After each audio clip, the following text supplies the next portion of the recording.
Welcome to Atomic Domain. If you're passionate about science, technology, and the future of space exploration, you've come to the right place. Don't forget to subscribe and hit the notification bell so you never miss an exciting update. Imagine waking up on Mars. The red dust settles outside your habitat. The sun rises dimly over the barren landscape, and Earth is just a distant dot in the sky. This isn't science fiction anymore, it's a reality. We are inching closer to every day. But how close are we, really, to colonizing Mars? The journey begins with the rockets. SpaceX's Starship, designed to carry up to 100 people, is leading the charge, with NASA's Artemis program and other global players like China and the European Space Agency watching closely. Starship's recent test flights have proven it can launch, land, and even attempt rapid reuse, key factors for an interplanetary transport system. If all goes to plan, the first crewed mission could happen in the 2030s. NASA's ambitious Moon to Mars initiative aims to use the Artemis lunar base as a stepping stone, testing technologies needed for deep space travel. Meanwhile, China has announced plans for a Mars crewed mission by the 2030s, further fueling the space race. Surviving on Mars is the real challenge. The planet's atmosphere is 95% carbon dioxide, temperatures plummet to -80 degrees Fahrenheit, and radiation exposure is deadly. Scientists are developing habitats using 3D printed Martian regolith and the underground lava tubes to shield colonists.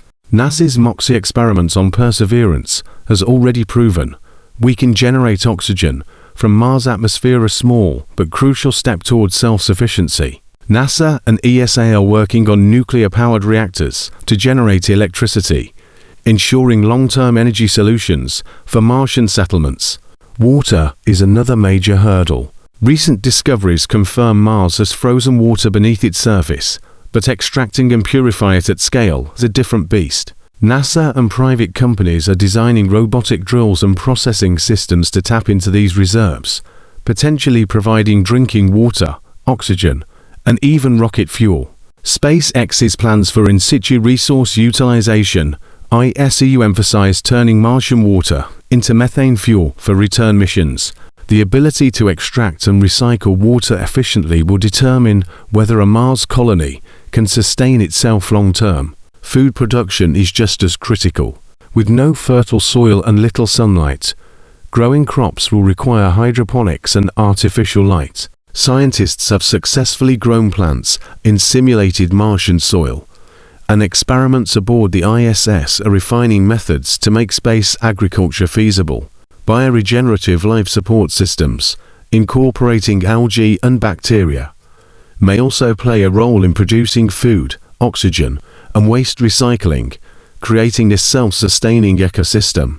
NASA is testing Mars greenhouses that use LED lighting and controlled CO2 levels to optimize crop growth. But then there's the human factor.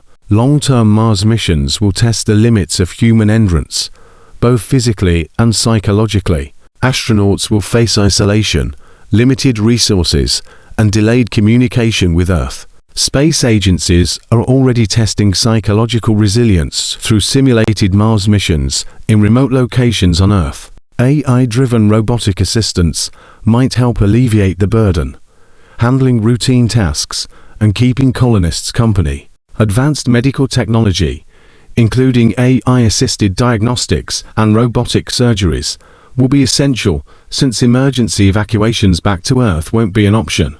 Space medicine programs are currently studying the effects of prolonged exposure to microgravity and radiation on the human body. The final piece of the puzzle is governance. Who will make the laws? Will Mars be an extension of Earth's nations or an independent colony? Space law is murky, and discussions about the ethical, legal, and economic aspects of colonization are only just beginning. Companies and nations are already debating resource ownership and the establishment of Mars-based trade routes. Will Martian settlers have the same rights as those on Earth? Or will they need a new form of government tailored to their harsh environment? The Outer Space Treaty, signed in 1967, prohibits nations from claiming celestial bodies, but loopholes and private sector involvement complicate the matter. So, How close are we? The answer: closer than ever, but still facing monumental challenges. With advancements in rocket technology, life support systems, and resource utilization, the first permanent Martian settlement could be a reality within our lifetime.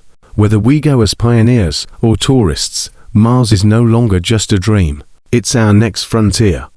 And our success there could determine humanity's ability to become a multiplanetary species. If you enjoyed this deep dive into Mars colonization, be sure to like, comment, and subscribe to Atomic Domain for more mind-blowing content on science and technology. Share your thoughts in the comments. Do you think we'll see humans living on Mars within the next few decades? Stay curious, and see you in the next video.